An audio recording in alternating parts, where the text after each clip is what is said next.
Question number 1 क्या बोल रहा है, work will be said not to be done if the force and displacement are. देखिए इसे कहने का मतलब ये हुआ कि फोर्स एंड डिस्प्लेसमेंट किस पोजीशन में रहे कि वर्क कुछ भी ना हो। तो हमको पता है वर्क का फॉर्मूला क्या होता है, work done by constant force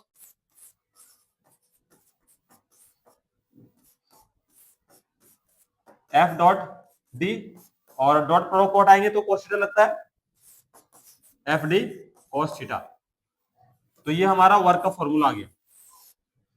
लेकिन अब हमारा वर्क कब जीरो होगा ये हमको समझना है। तो देखिए मैं एग्जांपल से समझाता हूं आप लोगों को। ये हमारा कोई ऑब्जेक्ट है जिसका मास 5 केजी है और इस पे मैं फोर्स लगाता हूं राइट की ओर 10 न्यूटन, और इसका जो डिस्प्लेसमेंट होता है वो राइट की ओर होता है, मान लेता हूं मैं इसका 5 मीटर। तो वर्क निकालते हैं सबसे पहले, work is equal to F D cos theta. तो फोर्स कितना है 10 into displacement 5 into cos theta. तो थीटा का वैल्यू क्या होगा, आप देख सकते हैं फोर्स भी इधर है और डिस्प्लेसमेंट भी, दोनों सेम साइड है, यानी कि ये दोनों के बीच का जो एंगल होगा वो 0 डिग्री होगा। तो कॉस 0 डिग्री का वैल्यू क्या होता है 1 होता है। तो 10 इंटू 5 इंटू 1, तो टोटल आ गया 15 जूल। तो ये हमारा वर्क का वैल्यू निकला। इसका मतलब अगर मैं फोर्स एंड डिस्प्लेसमेंट दोनों सेम एंगल पे रहे, 0 डिग्री पे रहे, यानी कि दोनों सेम डायरेक्शन में रहे, तो इसमें हमारा वर्क आता है। तो आप बोल सकते हो कि पैरेलल तो नहीं होगा, अगर पैरेलल होगा तो इसका मतलब वर्क आएगा। आप देख सकते हैं फोर्स एंड डिस्प्लेसमेंट आर, तो इसका मतलब ये पैरेलल नहीं हो सकता। ठीक है, तो क्या एक्टिंग इन द ऑपोजिट, तो अगर मैं ऑपोजिट करता हूं तो यहाँ पर cos 180 डिग्री वैल्यू लगेगा। आप देख सकते हैं ये ऑपोजिट का मतलब ये हुआ कि फोर्स राइट की ओर है और डिस्प्लेसमेंट लेफ्ट की ओर है, तो दोनों के बीच का जो एंगल हुआ वो 180 डिग्री हुआ। तो अगर मैं 180 डिग्री रखता तो ये माइनस आ जाता है, तो ये माइनस 50 जूल आना चाहिए। इसका मतलब अगर मैं ऑपोजिट डायरेक्शन में रखता हूं तो ये हमारा वर्क आ रहा है लेकिन नेगेटिव में आ रहा है, इसका मतलब ये नहीं होगा। अगर मैं परपेंडिकुलर रखता हूं तो आइए मैं रख के देखता हूं, F D cos theta, force हमारा कितना था 10 न्यूटन और displacement 5 into cos 90 degree, cos 90 degree. तो cos 90 डिग्री का वैल्यू होता है 0, तो ये टोटल हमारा 0 आ जाएगा। इसका मतलब अगर मैं फोर्स और डिस्प्लेसमेंट को मैं 90 डिग्री रख दूं, यानी कि परपेंडिकुलर, इसी को बोलते हैं ना 90 डिग्री को परपेंडिकुलर, 90 डिग्री को क्या बोलते हैं परपेंडिकुलर।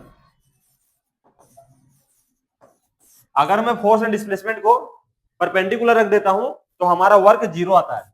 तो यही तो बोल रहा था कि work will not be said, मतलब वर्क नहीं होगा कब, जब फोर्स एंड डिस्प्लेसमेंट को मैं 90 डिग्री रख देता हूं यानी परपेंडिकुलर। तो आपका सी ऑप्शन सही हो जाएगा। नेक्स्ट क्वेश्चन देखते हैं, the motion of a particle is described by the equation x is equal to at plus bt square, where a का वैल्यू जो है हमारा 15 and b is equal to its instantaneous velocity at t is equal to 3 second will be। तो हमको क्या निकालना है velocity, लेकिन क्वेश्चन में हमारा क्या दिया हुआ है x is equal to at plus bt square. तो देखिए आपको इस क्वेश्चन को किस तरह सॉल्व करना है, ध्यान से देखिएगा। आप पोजीशन दिया है, इस बात को नोट कीजिएगा, इसको लिख लीजिएगा, ये हमारा पोजीशन है, पोजीशन देगा और वेलोसिटी पूछेगा तो इसका डिफरेंशिएट करना है हमको।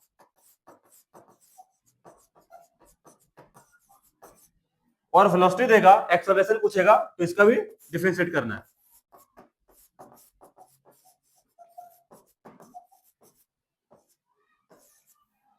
तो देखिए क्वेश्चन में हमारा क्या दिया हुआ है, पोजीशन दिया हुआ है,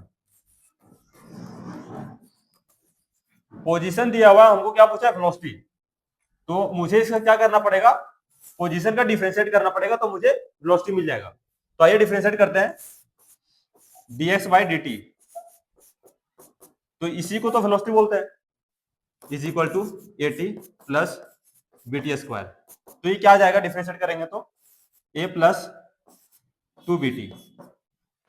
ठीक है, अब a का वैल्यू हमको रखना है, ए का वैल्यू कितना है 15 प्लस 2 इंटू बी का 3 इंटू टाइम का वैल्यू क्या है 3 सेकेंड, तो 15 प्लस इसका 2 3 जा 6 6 3 जा 18, तो ये आ जाएगा 33 सेंटीमीटर इनवर्स। तो हमारा जो ऑप्शन है वो ए सही हो जाएगा। ठीक है, नेक्स्ट क्वेश्चन देखते हैं। SI unit of moment of inertia is, moment of inertia का एसआई यूनिट क्या होगा? तो आपको पता है इसका फॉर्मूला जो होता है I is equal to M R square, where M is equal to mass और R is equal to radius. तो रेडियस को आपका जो यूनिट होता है वो मीटर होता है, तो मास केजी हो जाएगा और ये मीटर स्क्वायर हो जाएगा। तो ये क्या आ गया हमारा KG metre square, KG metre square B आपका सही ऑप्शन हो जाएगा। क्वेश्चन नंबर 4 क्या है? A football is kicked into the air vertically upwards with velocity u, the velocity of the ball at the highest point is. देखिए ये हमारा football है और इसका जो इनिशियल वेलोसिटी है वो u दिया गया है। जब इसको मैं किक करता हूं तो ये वर्टिकली अपवर्ड जाता है, तो फाइनल वेलोसिटी क्या होगा इसका जब ये मैक्सिमम हाइट तक जाएगा, उस टाइम का मुझे वेलोसिटी चाहिए। आप इसको ध्यान से देखिएगा, ये हमारा बॉल है और मैं इसको इनिशियल वेलोसिटी देता हूं u, तो जैसे ये मैक्सिमम हाइट पे जाएगा तो ये उसके बाद नीचे आएगा, लेकिन नीचे आने से पहले ऊपर में एक ऐसा पॉइंट आएगा वो रुकेगा, यानी कि जिस पॉइंट पे वो रुका वही हमारा फाइनल वेलोसिटी हो जाएगा।